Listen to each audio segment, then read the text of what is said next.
In this kingdom of dust and thirst, there is only one law, the law of the river. It is a place of life-giving water, a promise of survival in a relentless land. But to drink from its banks is to enter a covenant, an ancient agreement written not in ink, but in blood. For beneath the placid surface, a dynasty that has outlasted the dinosaurs lies in wait. And today, the river has come to collect its debt. The air shimmers with heat, thick with the scent of wet earth and nervous animals. For the great wildebeest herd, this river is the final barrier on their epic migration. They can smell the greener pastures on the other side, a paradise that promises sustenance for their young. But instinct, a primal fear honed over millennia, holds them back. They fidget, their hooves stirring the mud, their eyes wide with a terror they can feel but cannot see. They know that the water hides a ghost. Down below, in the murky twilight of the riverbed, the ghost is stirring. It is a creature of impossible patience, a relic of a prehistoric age. A Nile crocodile, perfectly still, its body a seamless extension of the logs and shadows that litter the bottom. Only its eyes, two golden slits of cold, calculating intelligence, are alive. It doesn't need to see the herd, it can feel them. The vibrations of thousands of hooves travel through the water, a symphony of impending opportunity. This hunter is not just a participant in the ecosystem, it is the architect of its most brutal moments. It doesn't just wait for a chance, it waits for the perfect chance, the one born from chaos. The pressure of the herd from behind forces the leaders forward. A brave matriarch, her horns scarred from a lifetime of challenges, takes the first fateful step. She lowers her head, her tongue lapping at the murky water. The herd watches, a collective breath held in 1,000 lungs. For a moment, there is only the sound of her drinking, a fragile peace that feels more like a prelude to war. The crocodile, a 14-foot leviathan of armored muscle, makes its move. It is not a sudden, panicked rush, but a silent, deliberate repositioning. It pushes off the riverbed, a phantom gliding through the gloom, its powerful tail sculling with barely a ripple. The matriarch senses a shift, a subtle change in the water's pressure. She lifts her head, water dripping from her muzzle, her eyes scanning the surface. Nothing. The first attack was a feint, a test of nerves. The crocodile wanted not just one wildebeest. It wanted to engineer a stampede. It wanted panic. And it gets it. The matriarch's sudden alarm triggers a wave of fear through the front ranks. The herd surges back, then forward again, a confused, terrified mass. This is the moment the crocodile has been waiting for. The disciplined herd has devolved into a frantic mob. Some leap into the water, desperate to get across, while others try to retreat onto the bank. They are no longer a cohesive unit, but a collection of panicked individuals. And in this world, the individual is always vulnerable. The crocodile explodes from the water. It is a vision of primal fury, a geyser of mud and spray as its immense body launches upward. Its jaws, lined with dozens of dagger-like teeth, snap shut, but they close on empty air. It misses its second target, another adult at the edge of the chaos. The sheer violence of the attempt, however, achieves its purpose. The herd is now in full-blown hysteria. Their fear is a tangible thing, a thick cloud that chokes the air. Yet the instinct to migrate, the pull of the promised land across the river, is a force just as powerful. Torn between terror and necessity, they are frozen for a fatal second. It is in this second that a life is forfeited. As the main body of the herd finally commits, plunging into the river in a chaotic surge, the water erupts once more. This time, there is no miss. A calf, separated from its mother in the confusion, is seized. There is a brief, desperate cry, a sound swallowed by the churning water before it can even fully register. The crocodile's jaws, designed not for chewing, but for clamping with unimaginable force, lock onto the small body. Then, with a single, powerful twist, the signature death roll, it pulls the young wildebeest down into the depths. The surface of the river boils for a moment, and then, silence. The mother cries out, a sound of pure anguish, but she cannot stop. The herd cannot stop. The law of the river is absolute. The living do not wait for the dead. Their journey continues, a relentless tide of life flowing across the water, leaving behind the small sacrifice that has paid for their passage. They do not look back, for in this world, grief is a luxury that survival cannot afford. But this hunter is not alone.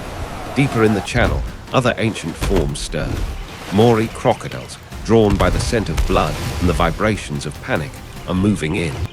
The river is their kingdom, and the chaos of the crossing is a feast. They are the river's toll collectors, ancient sovereigns who have ruled these waters for 80 million years. They were here when the dinosaurs walked the earth, and they have remained, largely unchanged, perfect engines of survival, their existence a testament to the brutal, unwavering patience of nature. Today, like every day, the river has provided. But where does the story of such a perfect, merciless predator truly begin? It begins not with the thunder of a hunt, but with the faintest whisper of life, in a place just as dangerous as the river itself. Long before it is a titan of the river, every crocodile is a fragile promise, sealed within the confines of a leathery shell. The story of that apex predator, the one we just witnessed, begins here, in a humble nest carved from sand and soil. Beneath the warm glow of the setting sun, a new sound emerges from the earth, not the roar of a hunter, but the delicate tick, tick, tick of life breaking free. It is the sound of hatching. But in this world, the scent of new life is an invitation. It drifts on the evening breeze, a subtle perfume of vulnerability that calls for the opportunistic. And as the first tiny snouts begin to pierce their shells, another rhythm joins the evening chorus, the soft, padded footsteps of predators. A pack of black-backed jackals, their lean forms moving like shadows in the fading light, is approaching. They move with a hushed reverence, their steps deliberate and slow, as if they fear waking a slumbering god. And in a way, they do. The mother crocodile is nearby, a silent, unmoving guardian camouflaged amongst the riverside vegetation. Her maternal instinct, a force even more powerful than her hunger, has kept her tethered to this spot for 3 long months without a single meal.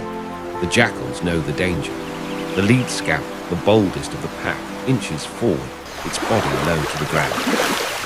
It is a test, a probe into the defenses of the fortress, a calculated risk to gauge the mother's response and clear a path for the others.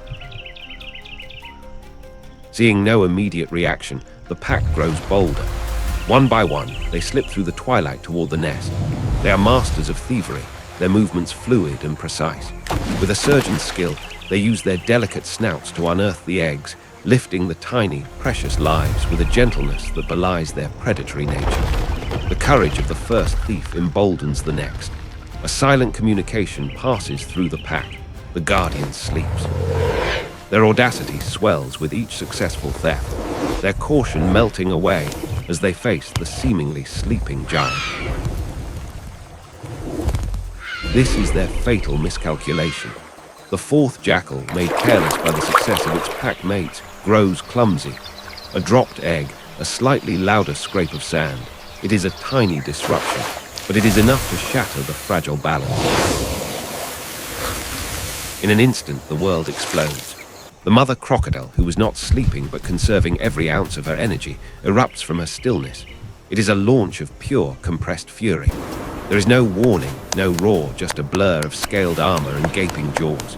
In less than a heartbeat, she crosses the distance, and her teeth, the same teeth that can crush the bones of a buffalo, close around the unfortunate jackal. There is no struggle.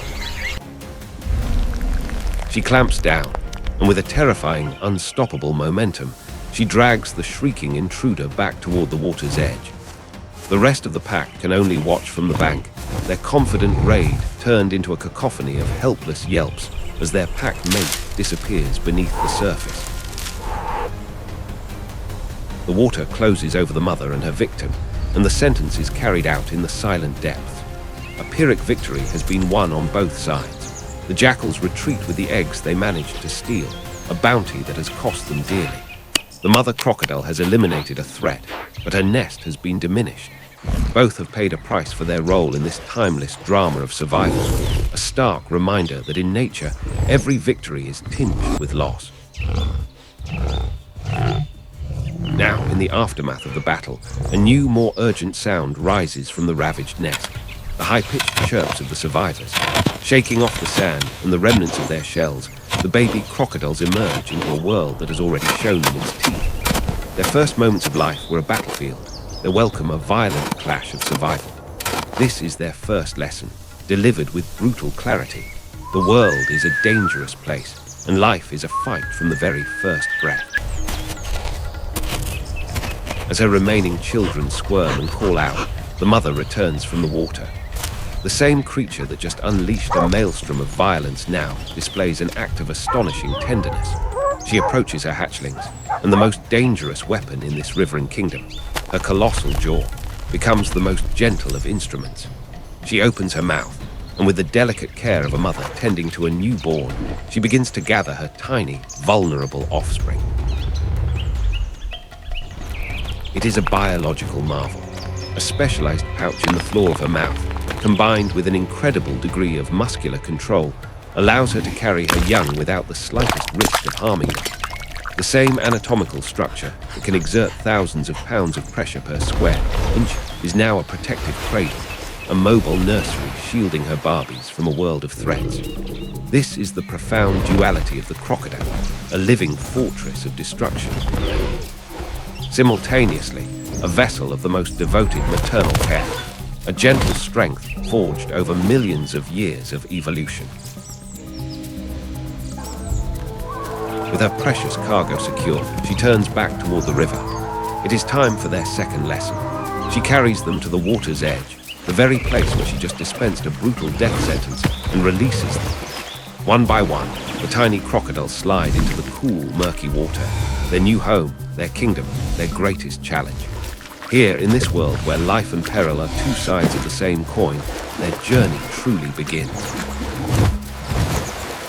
The fragility they possess today will, through countless trials and tribulations, be honed into the strength that will one day make them the undisputed rulers of this ancient river. The memory of the hunt, the echoes of the battle at the nest, all of it converges here, in the gentle current that welcomes the next generation of titans. Look at them, so small, so vulnerable, yet within each of these tiny bodies lies the blueprint for a king. The journey from this moment, a fragile hatchling hiding in its mother's shadow, to the apex predator we saw at the river crossing, is perhaps the greatest epic in the natural world. It is a story of survival against impossible odds. For every 100 eggs laid, only a handful of these young crocodiles will survive their first year. They are hunted by birds of prey, by large fish, by monitor lizards, and even by other crocodiles. Their world is a constant series of life or death examinations.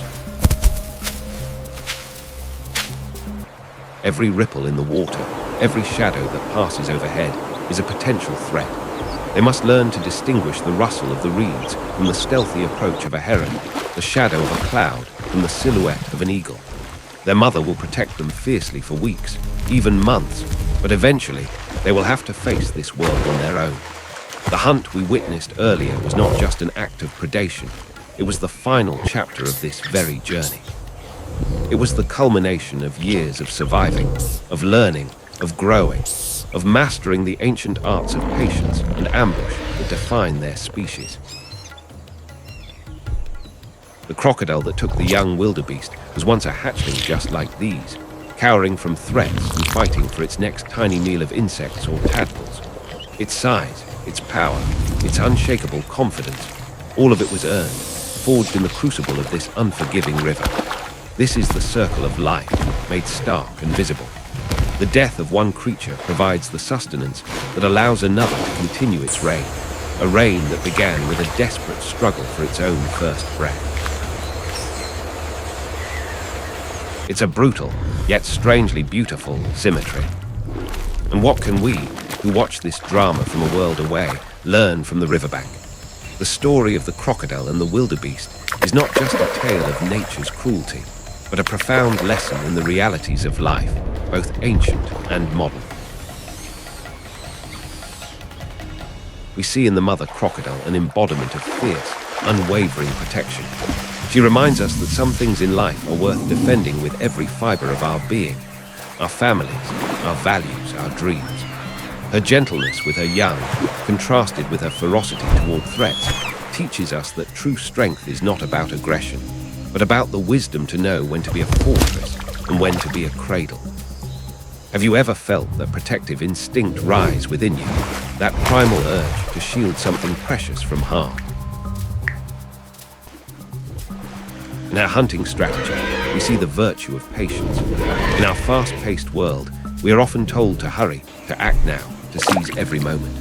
But the crocodile teaches us the power of waiting, of observing, of conserving our energy for the one moment that truly matters. It waits for the perfect opportunity, not just a good one. How often in our own lives do we squander our strength on trivial matters, when we could be saving it for the decisive moment that will define our success? And what of the wildebeest? Their story is one of painful yet necessary resilience. They suffer a terrible loss, yet the herd moves on. They do not have the luxury to stop, to mourn, to fall into despair. Their survival depends on their relentless forward momentum. It's a harsh lesson, but a vital one. Life will inevitably deal us blows. We will suffer losses that feel unbearable. But like the herd, we must find the strength to keep moving toward our destination, carrying the memory of what we lost not as an anchor, but as a reason to keep fighting for the future. We must learn to let go, not because we don't care, but because our own survival, and the survival of those who depend on us, requires it. This river, this ancient stage for life and death, holds up a mirror to our own existence. It asks us to consider the dualities within ourselves, our capacity for fierce ambition and gentle compassion, our need for patient strategy and for decisive action, our ability to endure loss and to continue our journey. Which part of this story resonated most with you? Was it the patient hunter, the devoted mother, or the resilient herd? The world of these creatures may seem distant and savage, but the laws that govern it, patience, strategy, protection, and resilience, are the very same laws that shape our own lives. The key is to understand when and how to apply them. Thank you for joining us on this journey into the heart of the wild. We hope this story has given you a new perspective on the intricate and often brutal dance of life on our planet. And if you were moved by this story and want to explore more of the profound lessons nature has to offer, please consider subscribing to our channel. Your support allows us to continue bringing these incredible stories to you. Until next time.